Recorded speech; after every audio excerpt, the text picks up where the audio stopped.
Welcome to the Deep Dive, where we like to take a look at some sources that you provide and really break them down. Yeah, Extract that core information and present it to you. kind of like a cheat sheet to being Exactly like a cheat sheet. well-informed. And today we're diving into a YouTube transcript this Oh. time from the Grifasi Academy. Sure. Their investigation into something that's coming up, the Mars eclipses of March 2025. Wow, 2025, okay. Yeah, coming up pretty soon. Yeah. And they're using what they call the Grifasi Method with an external operator, Marie-Rose Mavilla. Okay. So that's what we're going to be kind of exploring. And our mission here today is really to help you understand the potential energetic and metaphysical implications of these celestial events Right. as perceived through this very specific approach. So let's unpack this.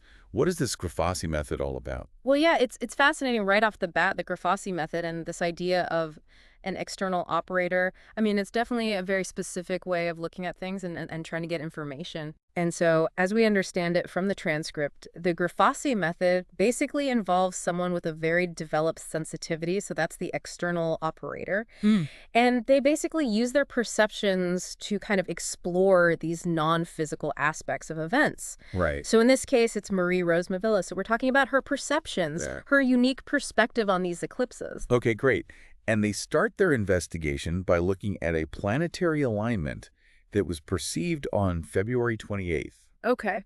So Marie-Rose, she describes it as an alignment of energy, almost like a colored beam, she says, but it's not static. Mm-hmm. She senses that there's this energy circulating within it, and that creates what she calls this unique electromagnetic ambiance, Interesting. which she describes as being both calm and lively. Wow. With these constant up and down movements, she says undulations and accelerations. So it's a dynamic. That sounds pretty dynamic, right? Yeah. Active. Not just like this beam of light, but something happening within. Exactly. Something's happening within it. And what's really interesting, I think, for you, the listener, is this idea that this alignment that she's perceiving is specifically from the Earth's perspective. Oh. So if you were on Mars or Venus or, somewhere else looking at this, Right. This particular alignment might not even be something that's apparent. So it's not like a universal... It's not necessarily a universal truth. Right. It's tied to our specific viewpoint. Right. On It- Earth in the cosmos. Exactly. It makes you wonder how many other Oh, yeah. alignments or things might be happening that we're just not in a position to perceive That's a great point. because of where we are. Yeah, it really shifts how you think about these things. And not only that, but this energy beam that she's talking about, it wasn't just this abstract idea. Mm-hmm. She could sense it having a physical influence here on Earth. So she describes a reliance between the planets and how it was impacting things like water and other liquids. And because of that, she felt like it was affecting animals and humans to varying degrees, depending on, how sensitive they were. Right. And this is where it gets really interesting, I think. Yeah, definitely. And what really jumps out to me is this sort of dual impact Okay. that this energy seemed to have on humans. Okay. So, on the one hand, Marie-Rose, she perceives these disturbances. So things like, mood swings, Okay. feeling physically kind of unsteady. Uh-huh. But then at the same time, there's also this sense of harmony that some individuals are experiencing. Right. So it's not just like, this is bad energy, Where it's not just one thing. right, or this is good energy. It's this really kind of this mix. Interesting. And so this suggests that, our own individual makeup Right. is playing a huge role in how we interact with this. And we'll talk about the genetic reasons for that later. But, Yeah. just that initial observation that there are very different reactions is something to keep in mind. And it wasn't just these general effects, right? She actually physically felt what she called balloted by this undulating sensation. So she's actually physically feeling this energy move her Wow. constantly. So it gives you a very direct sense of this alignment. Right. It really does. Even just hearing it described, I can Yes, almost feel it. You can almost feel it. It makes it much more tangible. Exactly. Moving it from just like an intellectual observation to something that was directly experienced. Right, It's kind of exactly. harder. Okay, so moving on now to the night of March 13th and 14th. Okay. We have the blood moon eclipse of Mars. This is predicted. Right. So the operator perceived Mars's full moon, turning this deep blood red color for about 65 minutes. Wow. And energetically, this event was seen as creating an atmosphere that was really conducive to opening portals or vortexes. And the red moon is sort of serving as this backdrop. Yeah, so this is fascinating. Right away, we see the blood moon connected with this idea of openings Yeah. to other dimensions. Right. I mean, this is a theme we see in a lot of different spiritual traditions and esoteric beliefs. Yeah. So it's interesting to see it come up very specifically here. Right. You know, this image of these vortexes, Right. you know, appearing against this blood red moon. Very powerful imagery. Yeah, very powerful, full of symbolic meaning. So it sounds like maybe people are picking up on this intuitively because she also observed people gathering specifically for this event. Okay, interesting. Although she described it as a very oppressive feeling to the gathering. It didn't sound like a light or celebratory. Right, so that's significant, right? That Yeah. there's this sense of oppression because it suggests that, you know, while there might be this draw towards the blood moon, maybe seeking these portals, Right. but it doesn't sound like it's entirely positive. Right. You know, it makes you wonder what kind of energies Yeah. might be drawn in or amplified during such an event. Right. If these portals are opening, well, and that gets even more intense as she goes on because she talks about these energies involving communication between different dimensions. Mm-hmm. And she specifically mentions the entry of entities. And this is pretty wild, even humans returning through these vortexes, Oh, wow. potentially from abductions, she says. I mean, that's a lot to unpack. That is a lot to unpack. But it is interesting, right, this connection with certain types of abduction experiences where there are these temporary disappearances and unexplained reappearances. Right. And so this idea of the blood moon acting as some kind of conduit for those events, Yeah. you know, it adds this really interesting cosmic layer to these narratives. Yeah. And so, you know, again, it's important to keep in mind this is one specific interpretation Right. based on this methodology, but it's definitely a compelling aspect of her Interesting. perception. So let's look at the lunar eclipse a little more closely here. She describes a restriction in energy on the metaphysical plane. So now we're not talking about things opening up. It's more like a closure, she says, that concentrates energy down to a single point, almost like a black knot. She calls it that Orient's energy. Interesting. And she wasn't clear on exactly where this energetic concentration was focused. So this contrast then is really interesting, right? Yeah. Between this sort of portal opening aspect Right. and this energy concentrating black knot. Right. So you have these multiple effects Right. happening simultaneously. Yeah. Some expansive, Yeah. some very focused. Right. And very negative, it sounds like. Yeah, and this black knot definitely gives this sense of like a point of very strong energetic influence. Yeah. Okay, so let's compare all that to the solar eclipse on March 29th. Okay. So now the energetic feeling is very different. Mm-hmm. Instead of this concentration, she perceives a scattering of energy Okay. with a very clear will to diffuse. So more of an outward movement. Exactly. And interesting you say outward movement because solar energy is often associated with that. Right, exactly. Right, spreading out, dispersing. Exactly. So in that sense, it's aligning with these common ideas about Yeah. the sun's energy. Exactly. And the fact that it's pushing through obstacles Yes. suggests it's a very powerful... A persistent force. Yeah. But even with that strong diffusion, the energy of the solar eclipse was perceived as softer, more balancing, and ultimately more harmonious Okay.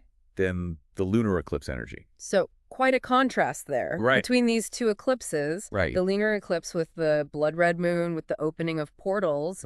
It's much more intense and possibly disruptive. Right. Whereas the solar eclipse, even though it's got this force behind it, Right. it's got a more gentle quality. Yeah, and she even describes this image of the energy almost enveloping any obstacle that it comes across Yeah. while still continuing to spread out in a circular motion. Interesting. So it's like a persistent Yeah. but not aggressive force. That's a good image to hold in mind, right? Not being stopped by resistance, but just kind of integrating it as it continues to flow outwards. Yeah, okay, so now let's step back and look at the big picture a little bit. So she then had this kind of future glimpse of these events, the alignment and the two eclipses. And she saw them as a set of simultaneous cosmic occurrences that had actually happened before. Oh, okay. So this isn't some brand new, never before seen thing. Right. So this idea of recurring patterns Exactly. in cosmic events being linked to changes here on Earth. Right. I mean, this is something that we see in a lot of different, cyclical views of history and cosmic influence. Exactly. So it suggests that, these alignments and eclipses, Right. they might act like these periodic triggers Right. for shifts. Yeah, and she perceived a kind of energetic disorganization coming from these events. Right. ultimately leading to a new equilibrium here on Earth. Oh, interesting. So it's almost like this period of disruption followed by a reestablishment of balance. Yeah, that makes sense, right?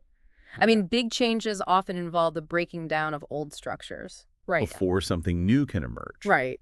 So maybe that disorganization represents a disruption of the current energetic patterns, Right. which then allows a new equilibrium to kind of settle in. Interesting. She also notes that these events are being watched by what she calls exogenous beings, Okay. and that they create an opportunity to intervene, potentially opening up more pathways for communication and even interference. Well, that's interesting, right? Yeah, that raises some eyebrows. Yeah, it raises questions about our place in the cosmos, Yeah. and what kind of influences we might be subject to Right. during these times of heightened energetic activity. Yeah. Especially with this idea of increased portal openings. Right, exactly. Could mean greater access for entities that are, beyond our normal awareness. Right, exactly. So it's interesting because she then kind of connects this back to some ancient wisdom, right? And she links the blood moon to these ancient myths that often associate it with apocalyptic or catastrophic events. So it seems like these old stories, maybe they did have some basis in these perceived energetic realities. Yeah. The fact that blood moons are seen as omens of significant, often negative events across so many different cultures is pretty striking. Yeah. So it suggests there's this long-standing understanding of this powerful influence Exactly. they have. And she specifically perceives a connection between the blood moon and war and discord between peoples. Okay. And she even points to the current conflict, involving Ukraine, Russia, Europe, and the United States as a focal point Wow. for this energy. It's a very direct connection. Yeah, pretty direct. Yeah, and it highlights, this possibility that these celestial events they Right. might resonate with and maybe even amplify existing tensions here on Earth. It's a little sobering. Yeah, definitely. And even more so when she gets into this perception that this destabilization that we're seeing is actually being maintained or even awaited by certain human groups who actually benefit from war. So now you're talking about, Yeah. earthly motivations. Yeah, it gets really complex. Intertwined with these cosmic events. Yeah. Yeah, that's a really unsettling picture. Yeah, so let's go back to that initial planetary alignment now. Okay. And she gets a little bit deeper into that. Hmm. She explains that it's really a perspective-based optical construction from Earth. Okay. So it's not necessarily this universal alignment. Right. If we were on Venus, it might look completely different. Yeah, it depends on your point of view. Exactly. Reinforces that idea again that our perceptions are very filtered through where we are. Exactly. And when she was asked about the intent behind this alignment, Okay. she didn't perceive a specific intention within the alignment itself, Okay. but she saw it more as this natural cosmic event that's then used to generate the eclipses, which she perceived as provoked events. Okay, so that's an important distinction. So the Right. alignment itself Right. might just be this naturally occurring thing. But then the eclipses, particularly the lunar eclipse with the portals and focusing of the energy, Right. there's some level of intentionality behind the, Right. utilizing this backdrop. Right. Okay. So getting down to the physical impact of the alignment on individuals now. Okay. She described this internal pressure that's caused by the movement of fluids within the body. So like an internal tide almost. Yeah. And this pressure can be really difficult for some people to manage or release. Uh-huh. And she thinks it leads to, effects on their mental and emotional states, potentially causing agitation, difficulties in communication. Yeah, I mean, this idea of a connection between, celestial events and fluid dynamics within the body is really fascinating. Yeah. It offers a possible explanation for how these events might have this tangible impact on us physically, affecting our experience. Yeah. But, as we said earlier, it's not a universally negative thing. Right. She noted that a smaller group of individuals actually find this pressure harmonizing. And these are described as particularly calm and lymphatic individuals. Okay. And they actually experience a sense of well-being and fullness from the same internal pressure. Wow. So the opposite effect. Yeah. So again, it highlights that complexity, right? Of Yeah. how different people can respond to the same influence. Right. What's disruptive for one person can be balancing for another. Yeah. So there's these variations in our energetic systems Okay. and how we resonate with these cosmic energies. And she thinks that this difference in impact is related to genetics, Okay, and specifically how our genes influence our frequency resonance. go. So for those who experience those negative effects, Mhm. the first perceived genetic trait is hypersensitivity to the environment. Right, So these are the people that are more easily overwhelmed right. by these external stimuli. Right. I mean, think about it. Like some people are more sensitive to caffeine than others. Yeah. So in the same way, exactly. Some people might just be wired to be more sensitive to these energies. And on the other hand, those who experience the alignment in a positive way, Right.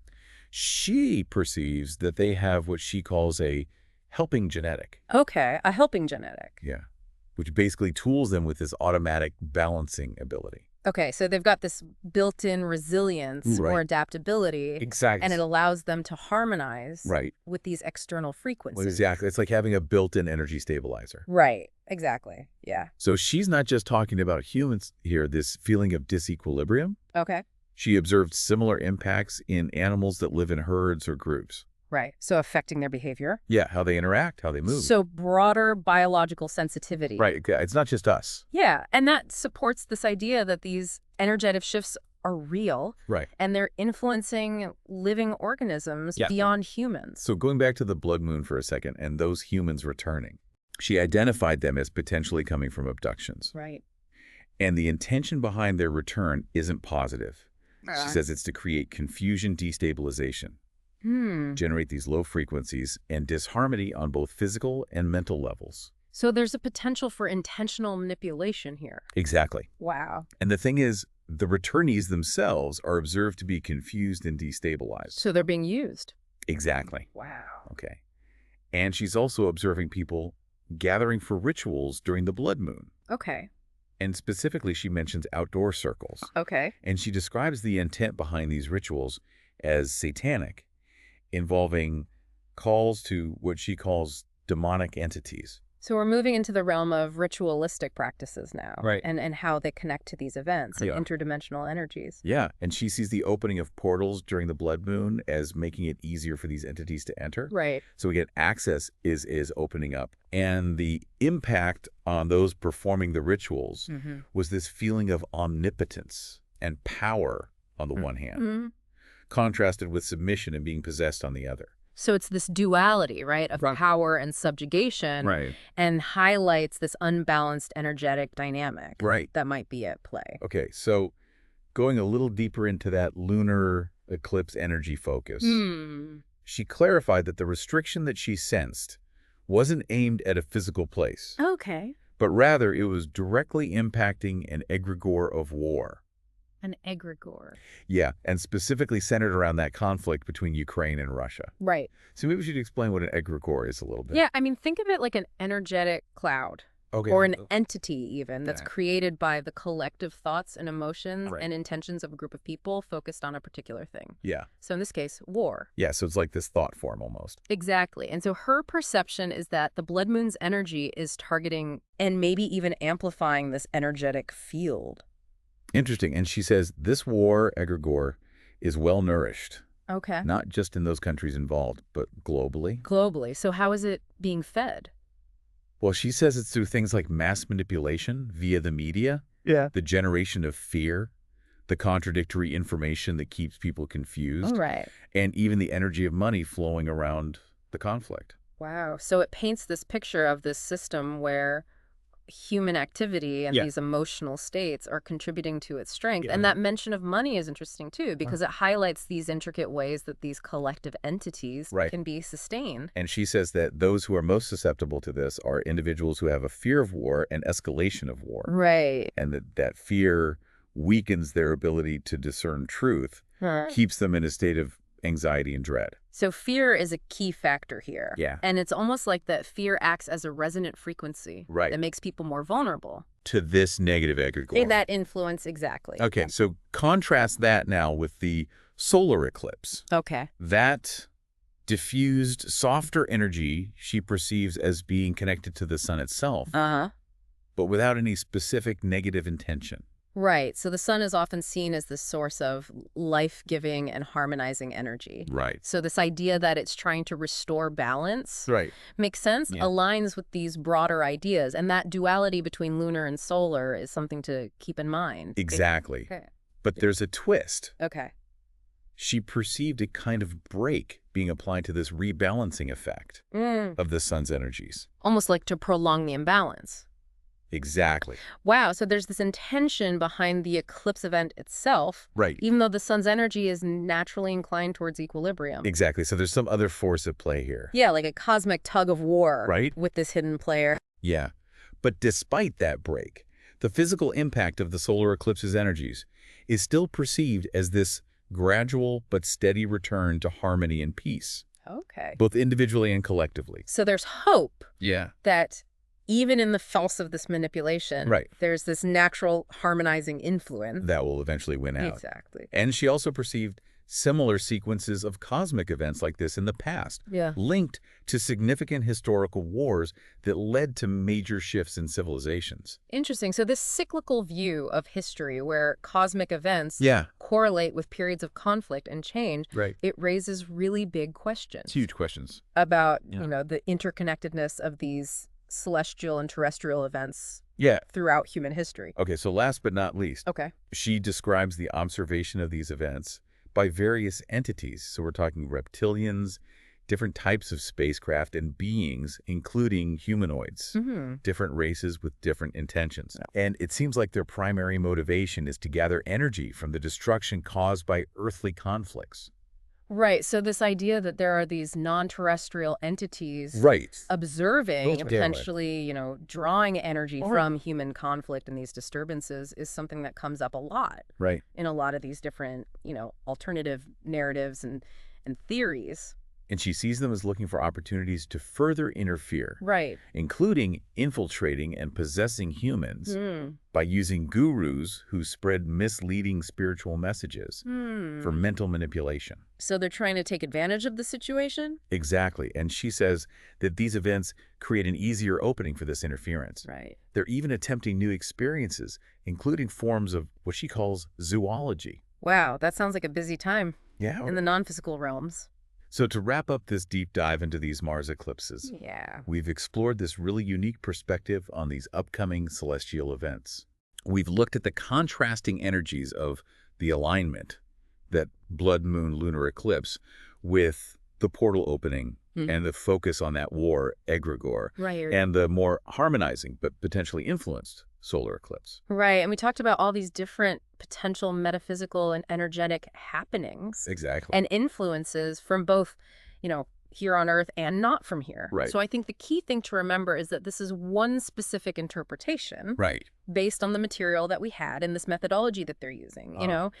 It's a fascinating glimpse into these potential energetic and metaphysical dimensions Right. of these events. Right. As perceived through this very specific lens. Exactly. So as you look up at the night sky Mm. in March 2025, Right. perhaps with this new awareness of these potential energies, we want to leave you with this final thought. Given this operator's perception of this intentional interference and manipulation surrounding these events, what responsibility might you as an individual have in really being discerning about the information that you take in Right. and actively managing your own energetic state? Your own energetic hygiene. Exactly. During this time period. Yeah. It's definitely food for thought. Yeah, definitely a lot to ponder. For sure.